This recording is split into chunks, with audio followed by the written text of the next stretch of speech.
बिस्मिल्लाहिर्रहमानिर्रहीम। अस्सलामु अलैकुम नाज़रीन, आप देख रहे हैं पाक वतन टीवी और मैं हूं आपका मेज़बान फहद करीम। नाज़रीन, आज बात करेंगे साबिक़ अमरीकी पादरी, मारूफ मुस्तनिफ़ और इंसानी हकूक़ के लिए आवाज़ उठाने वाले कारकुन जेफरी शान किंग और इनकी अहलिया रॉय किंग ने इस्लाम कबूल कर लिया है। इसकी मज़ीद तफ़सीलात में जाने से पहले हमेशा की तरह मैं अपने तमाम नाज़रीन से कहना चाहूँगा कि हमारे वो तमाम नाज़रीन कि जिन्होंने अब तक पाक वतन टीवी को सब्सक्राइब नहीं किया है, मुनासिब इस चैनल को सब्सक्राइब करें, बल्कि हमारे तमाम वीडियोस को ज़्यादा से ज़्यादा शेयर करें, क्योंकि आप जितना इन्हें शेयर करेंगे उतना ही इन्हें ज़्यादा देखा जाएगा और हमारी तमाम टीम की और हमारी जो काविश है उसे भी पज़ेराई मिलेगी। इसके साथ साथ बेल आइकन को प्रेस करना मत भूला कीजिए, इससे आपको हमारी तमाम आने वाली जो वीडियोज़ हैं वो सबसे पहले मौसूल होगी। बढ़ते हैं। साबिक़ अमरीकी पादरी, मारूफ मुस्तनिफ़ और इंसानी हकूक़ के लिए आवाज़ उठाने वाले कारकुन जेफरी शान किंग और उनकी अहलिया रॉय किंग ने इस्लाम कबूल कर लिया है। इस खबर का ऐलान शान किंग के फेसबुक पेज पर भी किया गया है, जिससे मुंसलिक वीडियो में ये जोड़ा इमाम और शान के दोस्त शेख उमर के साथ कलमा पढ़ता नजर आ रहा है। इस मौके पर शान ने फलस्तीनी रुमाल के बाहर पहन रखा है, जबकि उनकी अहलिया अबाया और स्कार्फ में नजर आ रही हैं।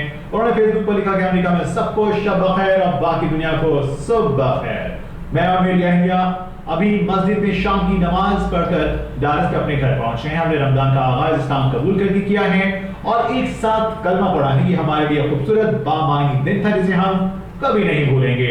45 साल शान किंग की वजह शहारत एक ऐसे शख्स की है जो सोशल मीडिया पर नस्ल परस्ती के खिलाफ मुहिम से लेकर अफ्रीकी नयाद अमरीकियों, खासकर ब्लैक लाइव्स मैटर तहरीक और मुसलमानों के हक में आवाज उठाने के लिए जाने जाते हैं। 7 अक्टूबर को हमास के इसराइल पर हमले और इसराइल की दीवार की बमबारी के बाद वो हर प्लेटफॉर्म पर गाजा के शहर की हिमायत में आवाज उठाने और जनबंदी का मुतालबा करते नजर आए। शॉन किंग का दावा है कि फलस्तीनियों की हिमायत के बाद दिसंबर में इंस्टाग्राम ने उनके साथ लाख से ज्यादा फॉलोअर्स वाले अकाउंट पर पाबंदी लगा दी थी। ये वाज़ेह नहीं हो सका कि मैटर ने किंग के अकाउंट पर क्यों पाबंदी आई, अब तक उनका अकाउंट बाहर नहीं हो सका। इस्लाम कबूल करने के बाद मस्जिद में मौजूद लोगों से बात करते हुए शॉन किंग ने कहा कि इमाम शाह उमर के साथ अपनी 10 साल दोस्ती का जिक्र करते हुए चीज बता देना चाहता हूं कि इतने बरस में एक मरतबा भी उमर ने इस्लाम कबूल करने के लिए मुझ पर जोर नहीं डाला था। उसने मुझे बताया कि मैं 8 साल से ही दुआ कर रहा हूँ। शान का कहना था कि यह फैसला मेरे और मेरी अहलिया के लिए बहुत आसान रहा। हम दोनों ने एक दूसरे को इस पर मजबूर नहीं किया, क्योंकि मेरी अहलिया ने खुद अपने दिल में इस चीज को महसूस किया और उन्होंने अपने फैसले का सहरा इन मसाइब, दर्द और सदमे को दिया जो उन्होंने गुज़श्ता शर्मा के दौरान गाजा में देखे। शान किंग ने कहा कि इन लोगों, खासकर वादावान को दुनिया के सबसे खतरनाक तकलीफ दे जगह पर, जहां इनके पास अपने पियानों की लाशों और मलबों से वाक़ियात निकालने के अलावा कुछ ना बचा, मगर इसके बावजूद भी वो जिंदगी को बामानी और बामकसद बनाना चाह रहे थे और इसे जिंदगी को बामानी और बामकसद बनाने के हवाले से कोई अहम वजह ढूंढ रहे थे। सब ने मुझ पर गहरा असर छोड़ा। शॉन किंग ने कहा कि उनके ईमान और इस्लाम के लिए उनकी अकीदत ने ना सिर्फ मेरा दिल खोल दिया, बल्कि दुनिया भर के लाखों लोगों के दिलों को मेरे लिए खोल कर रख दिया। शॉन किंग कौन है और फादर की हिमायत में आवाज क्यों उठा रही हैं, ये सवाल आप सबकी ज़हन में होगा। नाज़रीन, शॉन किंग 17 सितंबर 1979 को अमेरिका की रियासत कैंटकी के फ्रैंकलिन काउंटी में पैदा हुए। दोस्तों, 2015 में लिखे गए एक मजमून में शॉन किंग ने दावा किया है कि कैंटकी में रिहाइश के दौरान नस्ल परस्ती और के साथ साथ नफरत अंगेज जराइम का भी शिकार हुए। उनको कहते हैं कि 1995 में हाई स्कूल में तालीम के दौरान दर्जन भर लड़कों ने उन पर हमला किया और शदीद मारपीट की।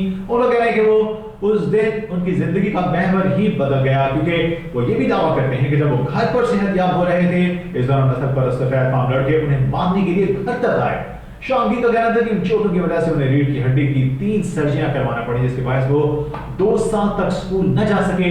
कई इन हमलों को नस्ली तौर पर किए गए नफरत अंगेज जराइम कहते हैं और इसी बायस और इसे बाकायदगी से नस्ल परस्ती के खिलाफ आवाज भी उठाते रहे हैं, जिसका तजुर्बा उन्होंने खुद कैंटकी में एक गैर सफेद फार्म बच्चे के तौर पर किया था। शॉन के मुताबिक अपनी तालीम मुकम्मल करने के बाद उन्होंने तकरीबन 1 साल के लिए हाई स्कूल में शहरियात की तालीम दी और इसके साथ एटलांटा के 9 उम्र को इंसाफ दिलवाने वाले मरकज में भी काम किया। सन 2008 में उन्होंने बतौर पादरी एटलांटा में ग्रेस क्रिश्चियन चर्च के नाम से एक चर्च कायम किया। पादरी बनने की वजूहत के मुताबिक इनका कहना था कि जब वो हाई स्कूल में थे तो तब से पादरी बनने की ख्वाहिश रखते थे। हाई स्कूल के दिनों में जब किंग खुद पर होने वाले हमले के बाद जख्मों से सेहतयाब हो रहे थे, तो इन दिनों उनके दोस्त के वालिद जो एक पादरी थे बाकायदगी से उनसे मिलने आते थे। किंग बाप के पले और बढ़े हुए और इन पादरी की शख्सियत ने उन्हें इतना मुतासिर किया कि वो उस जैसा बनना चाहते थे। इन दिनों किंग ने मसीही मजहब इख्तियार कर लिया था। उन्हें ईसाई बनाने के रसूमात भी मुकम्मल अदा की गई। ग्रेस क्रिश्चियन चर्च में नए लोगों को लाने के लिए किंग ने सोशल मीडिया का सहारा लिया और यूं वो फेसबुक पादरी के नाम से मशहूर हुए। काम से 4 साल बाद जाती दबाव और मायूसी की वजह से उन्होंने 2012 में चर्च से इस्तीफा दे दिया। हकूक इंसानी की आवाज उठाना किंग ने एक नस्ल परस्ती का शिकार शख्स के तौर पर अपने तजुर्बात के बारे में बड़े पैमाने पर लिखा है कि इसके साथ साथ उन्होंने ब्लैक लाइव्स मैटर तहरीक और अमेरिका में सियाफामों के साथ तासुब शूटिंग के वाकयात पर भी खुलकर आवाज उठाई। किंग का कहना था कि वो जिन तजुर्बात से गुजरे हैं उनके बायस उन्होंने अपनी जिंदगी इंसानी हकूक खास तौर पर ब्लैक लाइव्स मैटर तहरीक के लिए वक्फ कर दी और शान ने ये काम अपनी तहरीरों और सोशल मीडिया के जरिए किया। ये तो इंसानी हकूक, नस्ली तासुब, पुलिस की बर्बरियत, बड़े पैमाने पर कैद और कानून नाफिज करने वाले बदइंतजामी पर तवज्जो दिलाते हुए नजर आते हैं। उन्होंने कई अखबारात के नवाज़मीन में लिखे और ऐसे एक मंजूर में किंग ने सियाफा नौजवान माइकल ब्राउन की हलाकत का तजिया किया और उस दावे में एक दलील भी पेश की कि पुलिस ऑफिसर डैरन विल्सन की जान को खतरा था। किंग ने एक गैर मुनाफा बख्श group grassroots law project की बुनियाद में रखी और कई इंटरनेट मुहिम्मात, वेबसाइट्स और तंजीमें भी शुरू की जिनमें hope mob, justice together, the real justice PAC और द फोर्थ स्टार शामिल हैं। इस हवाले से शान कई तनाज़ात में भी घिरे रहता है। उनका कहना था कि वादवानों की हिमायत में हमेशा आवाज उठाते रहेंगे, आवाज उठाना बंद नहीं करेंगे। शान ने फेसबुक पर शेयर की गई पोस्ट में यह भी लिखा कि मैं आपके लिए दुआ गो हूँ, दुआ करूंगा और मैं दरख्वास्त करता हूँ कि आप भी मेरे लिए हमेशा दुआ करते रहें। उन्होंने कहा कि दुनिया भर के 1 अरब से ज़ायद मुसलमानों के साथ सुबह से रोजा रखना शुरू करेंगे। जनाज़ीन, अब तक के लिए इतना ही।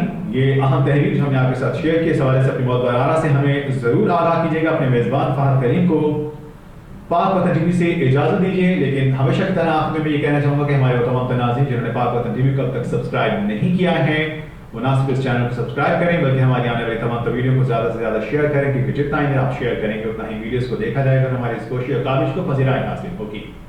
बेल आइकन को प्रेस करना मत भूलिएगा ताकि आपको हमारी हर आने वाली वीडियो सबसे पहले मौसूल हो सके। इसी के साथ ही आपका मेजबान फहद करीम आपसे इजाजत चाहेगा। अल्लाह के बाद।